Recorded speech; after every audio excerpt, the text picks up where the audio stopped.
아리도시 건축의 추소연이고요. 북부기술교육원을 제로에너지 건축물로 전환하는 설계를 맡았습니다.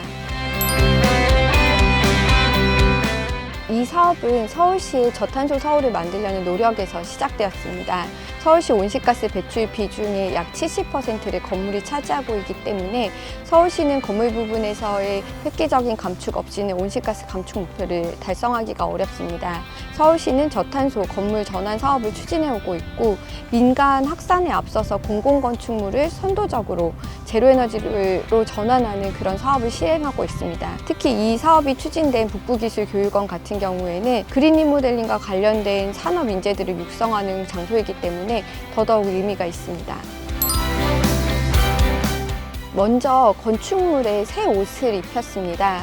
우리도 겨울에 추워지면 따뜻한 옷을 입는 것처럼 건물 전체에 바람이 들지 않게 열기가 빠져나가지 않게 새로운 옷을 입히는 개념입니다. 기존의 주변 건축물들은 지금 한 50mm 정도의 단열이 설치되어 있는데요.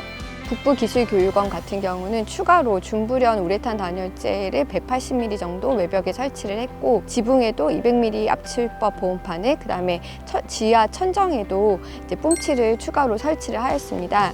그리고 지붕과 벽체와 바닥이 만나는 부분도 열이 나가지 않게 이제 중단되는 부분 없이 꼼꼼하게 단열이 시공이 되었습니다. 뿐만 아니라 창호 같은 경우도 이제 삼중유리 고효율 창호로 설치가 되었는데요. 기존 창호의 열 관료율 값이 약 3.6 정도 되었던 것이 지금은 0.6에서 0.8W 제곱미터 켈빈 정도로 5배 이상 성능이 개선되었습니다. 그리고 이제 바람이 빠져나가는 것들도 보통은 이제 창호 주변의 기미를 많이 신경을 썼는데 이제 창호 주변의 기미뿐 아니라 우리가 마감 속에 숨겨져서 구멍이 있는 부분들이 있거든요. 그런 부분들을 꼼꼼히 찾아서 바람이 새어나가지 않도록 조치하였습니다. 일반적으로 기존 건축물 같은 경우는 마당이라든지 여유 공간이 부족하기 때문에 지열을 사용하는 것이 쉽지 않습니다. 그런데 이제 북부기술교육원 같은 경우는 주차장으로 쓰는 공간이 있어서 이 공간을 통해서 지열 히트펌프를 설치하는 것을 고려하였습니다.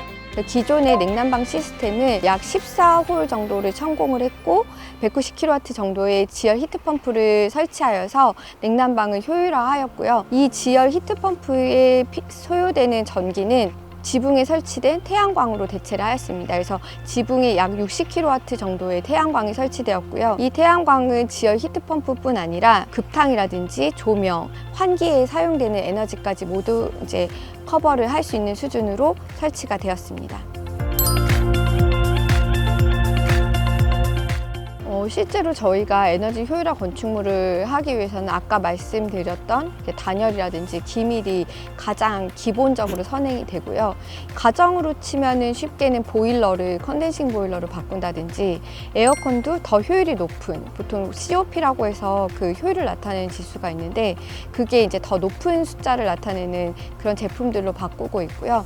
이렇게 조금 더 큰 건물들 같은 경우는 고효율 EHP, 그러니까 지금은 지열을 통해서 히트펌프를 돌린다면은 공기열, 우리가 이제 잘 느끼지 못하지만 공기에도 에너지 자체는 있거든요. 그렇지만 우리 이제 몸의 온도보다 낮기 때문에 그걸 에너지라고 사용할 수 있는 에너지로 보지 않는데 그거를 퍼서 사용할 수 있는 게 히트펌프라서 이제 고효율 공기열 히트펌프 같은 것들도 사용을 하고 있습니다. 그 밖에는 이제 뭐 연료전지라든지 뭐 다른 기술들도 있는데 가장 많이 사용하는 기술들은 그런 것들이 있고요.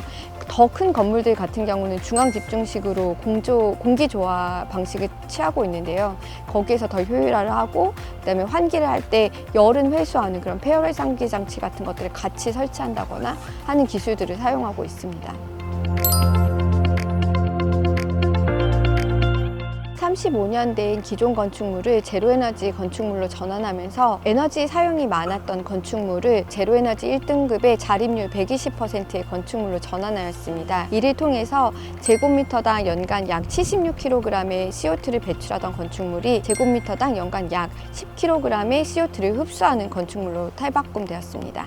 뿐만 아니라 많은 시민들이 신축 건축물을 제로에너지 건축물로 지을 수는 있어도 기존 건축물을 제로에너지로 바꿀 수 있다는 것에 의아해 하시는 경우들이 많은데요. 이 프로젝트를 통해서 기존 건축물들도 간단한 에너지 효율화 기술이나 외피를 따뜻하고 쾌적하게 해주는 그런 기술들을 통해서 충분히 제로에너지 건축물로 바꾸고 탄소 중립으로 전환할 수 있다는 사례로 보여드렸습니다.